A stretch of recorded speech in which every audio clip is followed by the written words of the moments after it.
Saludos, Masters de Star Wars. Yo soy la sombra del Imperio.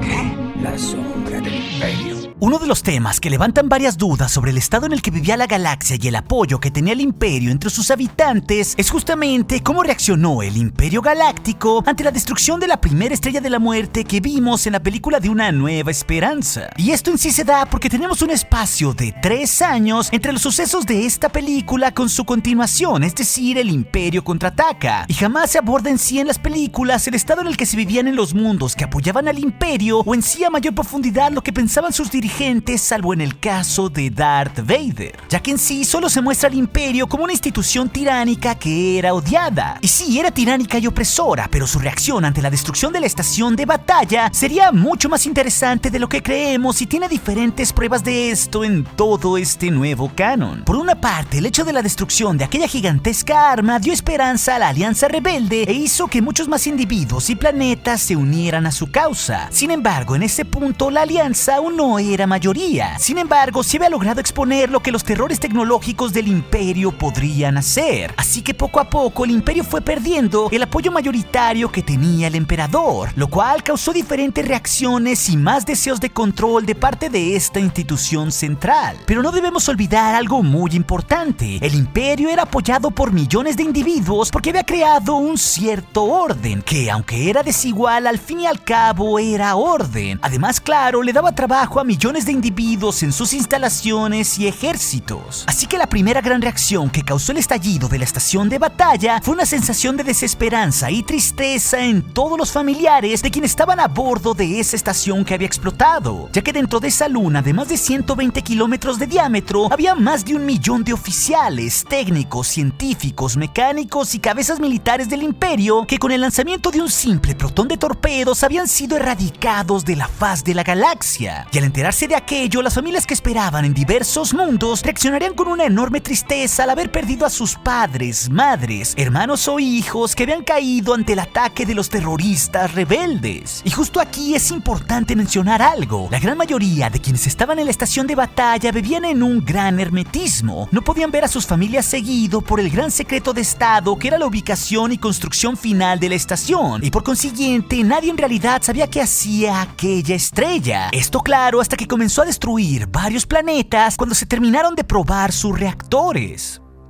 De hecho, aquello sería tan desconocido que apenas unas pocas cabecillas del Imperio sabían qué hacía en realidad la Estrella de la Muerte, ya que como lo hemos visto con el cómic que revisamos ayer con Darth Vader en medio de la construcción de la estación de batalla unos 3 a 4 años después de la venganza de los Sith, el aprendiz de Palpatine tampoco sabía que la estrella era en realidad una asesina de planetas. Él solo pensaba que era una gran arma, pero no en sí que podía destruir planetas enteros, lo cual prueba que ni siquiera Palpatine le diría aquello a su agente de más confianza, y sus planes originalmente solo quedarían entre personas a cargo del proyecto como Tarkin o Krennic. Aunque claro, tampoco podemos olvidarnos de los pocos pilotos que sobrevivieron a aquella explosión a bordo de sus TIE Fighter, que aunque fueron en realidad muy pocos, muchos de los cuales sufrirán un trastorno por estrés postraumático porque en realidad no habían podido superar la destrucción de aquella estación, así como tampoco prevenir la pérdida de varias docenas de sus amigos que habían muerto aquel día. Pero al quedar destruida la estación de batalla, el Imperio tendría que trabajar en toda una nueva estrategia para mantener el orden en los sistemas y no verse como una institución débil que podía ser en realidad fácilmente golpeada por un grupo menor como lo eran los rebeldes. Y no olvidemos aquí que justo en los eventos del episodio 4, el Senado Imperial había sido recientemente abolido, por lo que los pocos contrapesos y los restos de la democracia que quedaban se habían convertido oficialmente en un poder totalmente autocrático al servicio únicamente del ingenio del emperador. Así que rápidamente Palpatine haría algunas cosas. Primero que nada, asegurar los recursos y abastecimiento dentro de todo el imperio para sus flotas, la fabricación de armas y naves y claro, también para la segunda estrella de la muerte, la cual estaría lista 4 años más tarde. Es por eso que el imperio se vería obligado a negociar con sectores del bajo mundo criminal de la galaxia para con ello obtener recursos, como por ejemplo pasó con el cártel de los Hutts, ya que originalmente, pocos días después de la destrucción fabricación de aquella arma, Darth Vader sería mandado a negociar con Jabba el Hutt para asegurar el abastecimiento del Imperio. Eso en sí nos habla del duro golpe que recibieron los planes de Palpatine, pero también la narrativa de venganza en contra de esos terroristas rebeldes se fortalecería, ya que el Imperio usaría aquel hecho y todas las vidas perdidas como un gran símbolo para dividir a la galaxia aún más, diciendo que los rebeldes eran terroristas que traían el caos al orden imperial, lo cual claro era parcialmente cierto desde su perspectiva. Por ello usarían su propaganda y sus medios para convertir el sentimiento de derrota en un sentimiento de venganza y justicia por todas las familias y amigos que se habían perdido entre los simpatizantes del Imperio tras la destrucción de la Estrella de la Muerte. Así que el Imperio continuaría con su carrera armamentística mucho más fuerte que nunca y no dejaría de crear miedo, dando la sensación de que era una institución fuerte para que los sistemas se mantuvieran a la raya y no hubiera más traidores a la causa. Es por ello que al desplegar todas estas estrategias de miedo y opresión, mundos tecnológicos con muchos recursos como Shu Torun y su reina se mantuvieron fieles al Imperio e incluso sirvieron como espías dentro de las filas de los rebeldes. Esto claro para sabotearlos.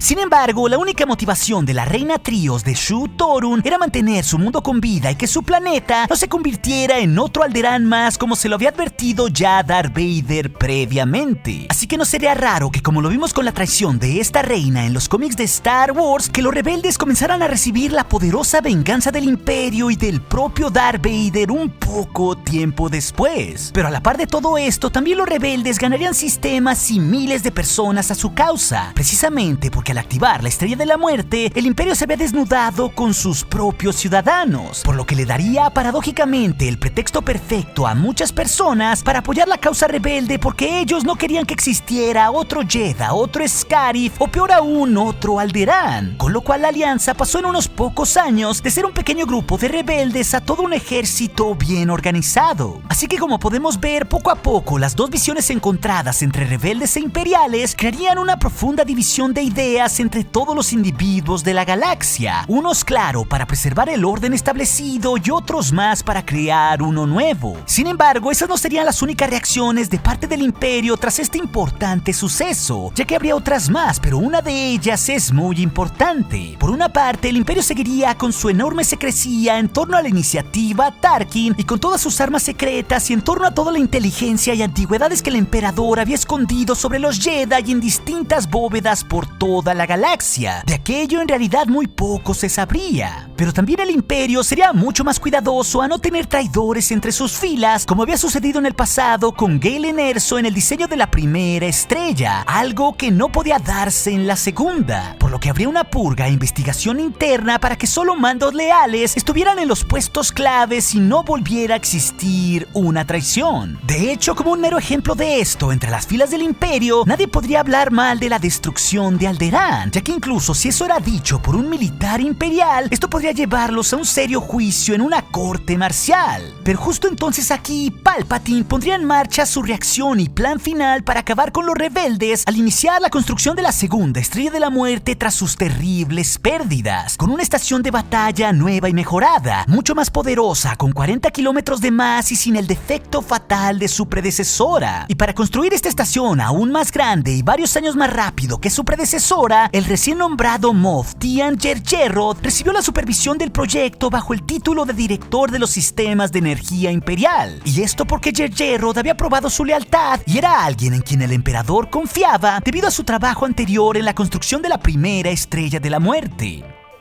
Es así que la luna del bosque de Endor fue elegida como el sitio de construcción inicial, mientras que una línea hiperespacial secreta fue trazada para llegar al sistema para abastecerlo desde el poderoso mundo industrial de Soldust. Es por eso que en este periodo el Imperio seguiría con su fuerte opresión, donde más de una docena de planetas fueron masacrados solo para adquirir más recursos y las materias primas para llegar a concluir esta segunda Estrella de la Muerte. Sin embargo, a pesar del propósito principal como un arma de terror para usarse contra sistemas estelares, el emperador Palpatine también planeó otro uso para la segunda Estrella de la Muerte, ya que una vez completado el superláser de la estación de batalla, el emperador intentó filtrar la ubicación de la segunda Estrella de la Muerte como algo que aparentemente estaba incompleto y que era inoperable, lo cual debería traer a la Alianza Rebelde a una batalla final devastadora. Y como se vio en la novela Blancos Movibles del canon actual, los rebeldes se sorprenderían de la existencia de una nueva estación de batalla. Esto cuando la almirante Ackbar les comunicaría al mando rebelde que una grabación había sido obtenida por espías Bothan hace menos de una semana. Aquel holograma conseguido venía de Endor, justo en el borde del espacio civilizado, de donde ellos creían apenas el Imperio estaba comenzando a construir una estación de batalla, cuando en realidad esta estación ya estaba lista. Es así que la narrativa final de Palpatine sería crear un plan final para asegurar su victoria, enviando las flotas de invasión más grandes de las que se hubiera visto en siglos, para con ello bloquear los mundos rebeldes de Mon Cala y Chandrila. Esto hasta que se finalizara la nueva Estrella de la Muerte, ya que el emperador esperaba que con la destrucción de estos planetas, que eran fuertes simpatizantes de los rebeldes, y al igual los mundos de origen de Ackbar y Mon Mothma, él acabaría definitivamente con cualquier esperanza que la galaxia pudiera haber tenido de derrotar al Imperio y su régimen tiránico. Sin embargo, como todos sabemos, las cosas no saldrían bien para Palpatine, pero desgraciadamente para la galaxia, sus ideas sí se diseminarían en una gran cantidad de la población, tanto la civil como la militar, que en realidad pensarían bien del régimen instaurado por el Imperio, lo cual terminaría trayendo una terrible división en la galaxia por justamente concebir dos mundos muy distintos, uno, como ya lo vimos, con una mano firme y centralizada, y otro mucho más libre y federalista. Así que con toda esta reacción del Imperio y el plan final de Palpatine para que mucho del Imperio y sus fieles sobrevivieran escondidos en las regiones desconocidas de la galaxia, no sería para nada raro que las ideas de los imperiales permanecieran arraigadas en muchas personas, inclusive hasta 30 años después de la batalla de Endor, ya que su herencia, es decir, la Primera Orden, continuaría recibiendo apoyos en el Senado de la Nueva República y también en menor medida en algunos mundos, particularmente cuando volverían a demostrar el enorme de su poderío que aún los restos del Imperio tenían. Pero si también quieres conocer cómo el Imperio, por medio de Darth Vader, consumaría una de sus primeras venganzas y reacciones contra los rebeldes después de la destrucción de la primera Estrella de la Muerte, esa brillante historia se las dejaré aquí en las pantallas finales, al igual que otras aventuras de la saga de Star Wars que seguramente serán de su interés. Y recuerden, Masters de Star Wars, nuestro aliado es la Fuerza y un poderoso aliado es. Hasta aquí su amigo, la Sombra del Imperio.